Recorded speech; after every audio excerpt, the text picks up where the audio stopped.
Hi guys, welcome to today's video. Today we're going to be talking about something pretty interesting, and that is pandemic characters, and I'll explain what that is in a second. Make sure to subscribe and like if you're not already subscribed.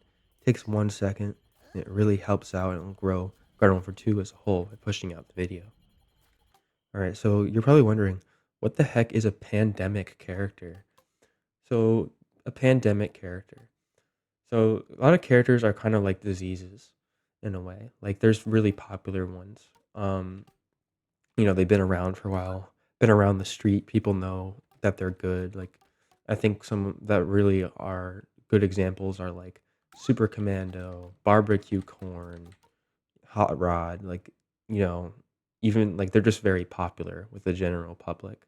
That's what a pandemic character is. It doesn't matter how like good, bad, or whatever. It's just this character is popular in this situation, this state of the game. So obvious inclusions to characters that were already really popular are, like I said, barbecue corn. I put party corn in that list. Plasma pea, toxic pea. They're just very popular with the general community.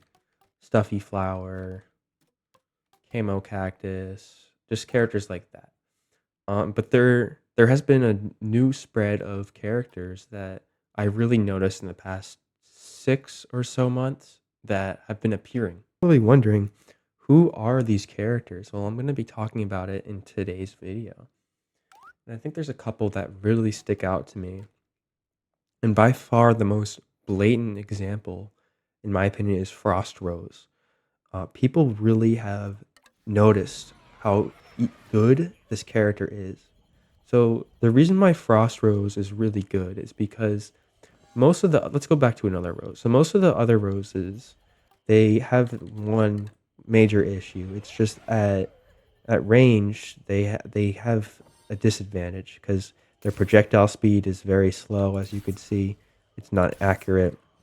They obviously rely on their homing gimmick a lot, and that's what makes the character pretty good.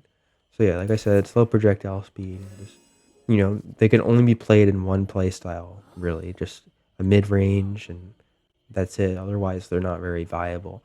Now, something that a lot of people don't know is roses have very good splash DPS. So when people are up close, I see a lot of people try to use this, like the weapon straight in front of you. That's not really a good idea. I highly recommend. It's a very generous hitbox. The splash does the same amount of damage. It's very, very good. Definitely use that to your advantage. But let's go back to talking about Frost Rose. So what about the Frost Rose is making this character popular from my observation? Well, look at the uncharged shot. It's still pretty slow. But as we all know, this character is a charged character.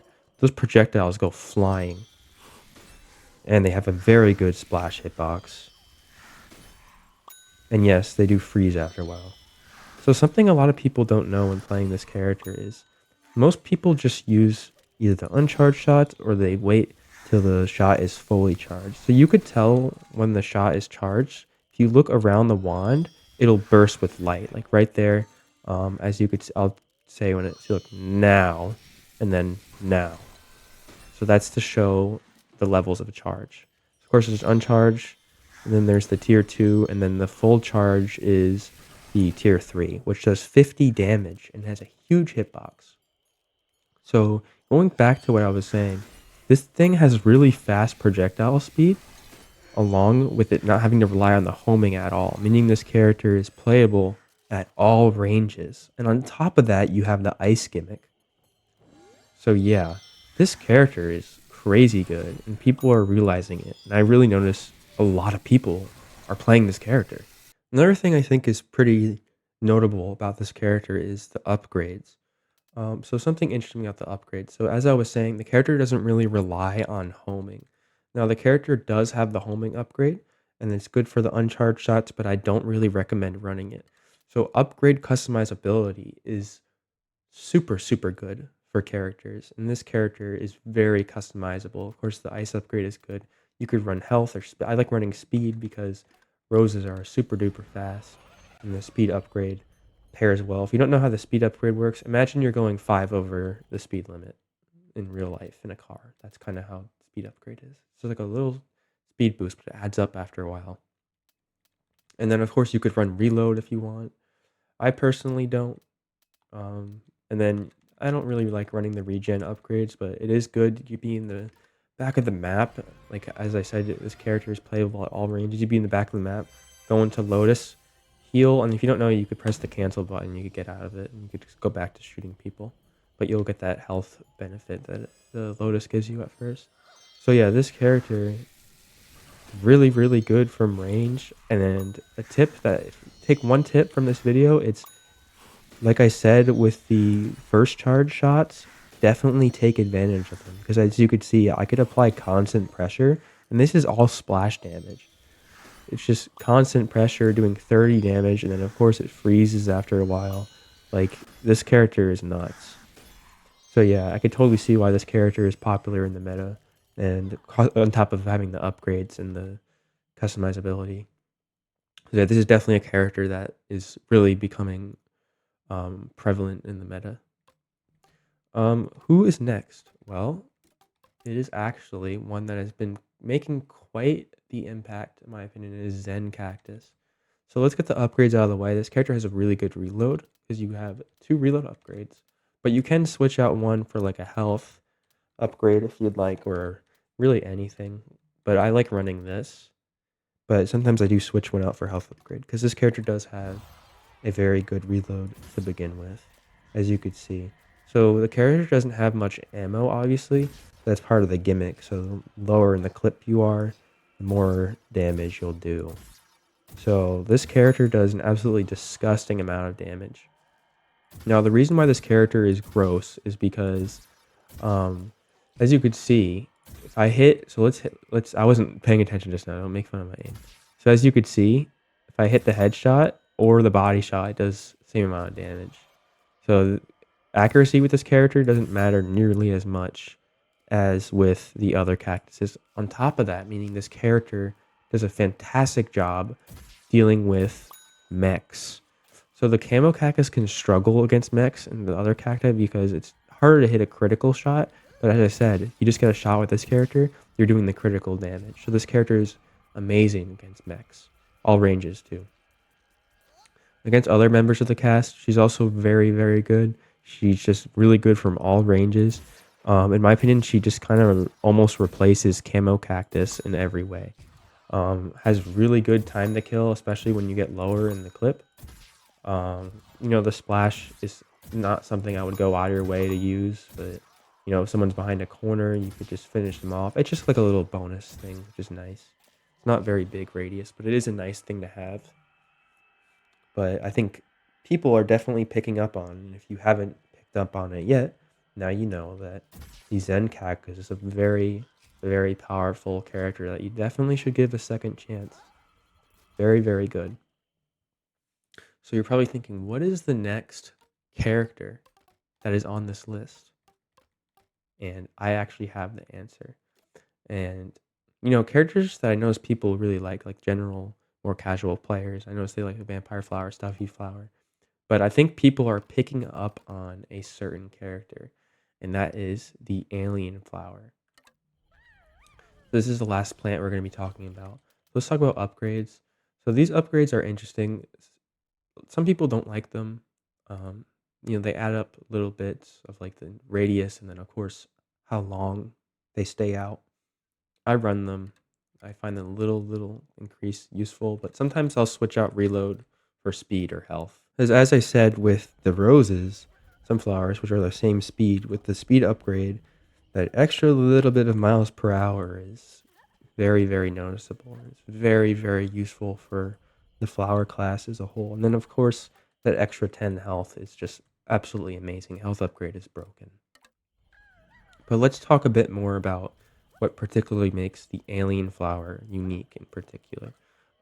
It's just the character at a general range, and if you're helping someone out, this character is fantastic for that. Great at chipping away at people, similar to fire characters almost, but you have that constant pressure being applied. And then for the direct hits, she does quite a bit of damage as well. Now the character can struggle a bit. I would say this is the character that struggles the most out of the three, and like, isn't the greatest upgrade to the regular sunflower, but is more so a side grade. Now for the zombies, this is one that's a little bit more interesting, but I'll go what's very noticeable, and of course we all know Cosmic Brains is a very popular pick. Now 3 years ago, people didn't know how powerful this character was. Only a couple people did, but nowadays people know how powerful Cosmic Brains is. And similar to the Frost Rose, you don't really want to use the uncharged shots. Whereas on Frost Rose, the uncharged shots are useful sometimes. On Cosmic Brains, you never really want to use these ever. They're pretty bad. But with the charge shots, you could just do like a little charge like that, or you could do the full charge. And the full charge does a lot of damage. So I recommend doing is when you're going into a fight, you could start charging. You could do like a full charge and then like a like a one charge. Really fast time to kill. You can kill peashooters really quickly. Or you can just do like 1, 2, 3, and it's basically pretty much the same as like a regular superhero combo. Now, I selected this character for a reason, and that's because this is another zombie on the list. If you don't know, the beams have become a very, very powerful option and have really developed in the meta. So going into the controls and enabling toggle aim is really, really important when playing all the superheroes, because you have a new option. Beforehand, let's say there was an enemy up there, you'd have to jump up and punch them, or you're stuck on the ground. But now you could toggle aim and you could keep up with them and have that little advantage of range, because Greg Brains' beam is very powerful. And in fact, it is much more powerful than Party Brains' beam, which is actually kind of a lackluster beam. So I do consider Super Brains, if you know how to use the beam, I do consider him a better pick than Party Brains, just because of that extra beam damage. And I don't think that the beam really makes up for like the meter on Party Brains. I'd say play Party Brains if you like punching, but if you're really advanced with the beam, regular Super Brains is just an absolute must. It's a very good pick, and I'm noticing a lot of people are playing this character, both competitively and casually. Next up on the list is something that, it's not the most popular thing in the world, but I'm noticing kind of an increase of players. That is the Motocross Star. So I think a lot of people are picking up on this character being more. A lot of people beforehand just thought the character's gimmick was, oh, you shoot and it applies the little dirt effect and it disables the abilities like ice. That's not what this character's gimmick is. That's a bonus. The character's gimmick is the super duper fast speed. So this character is really fast, fastest zombie in the game, pairs really well with the speed upgrade. And as we all know, all stars are really good at getting in with their abilities. I made a whole video about this character a couple of months ago. I'd recommend giving it a watch if you have more of an interest in the Motocross Star in more depth. But the character can fire for a super long time, like very, very long time. Character's good from range, and it's just the best all-star at going in and using abilities. So this is definitely one that I noticed a big increase of players, which is pretty cool. I like seeing people that don't really know beforehand these characters are super good, trying out these new characters, because they're similar to the other characters, they might do a better job at someone's particular playstyle. Because I know a lot of all-stars like zooming in with abilities, and Motocross Star, for example, is a great option. But yeah, this was some characters that I noticed have been spreading like wildfires in popularity in the past 6 months, I'd say. But I hope you guys enjoyed. Sorry my voice sounds a little off. I'm still getting over a cold. But yeah, thank you guys for watching. Take care.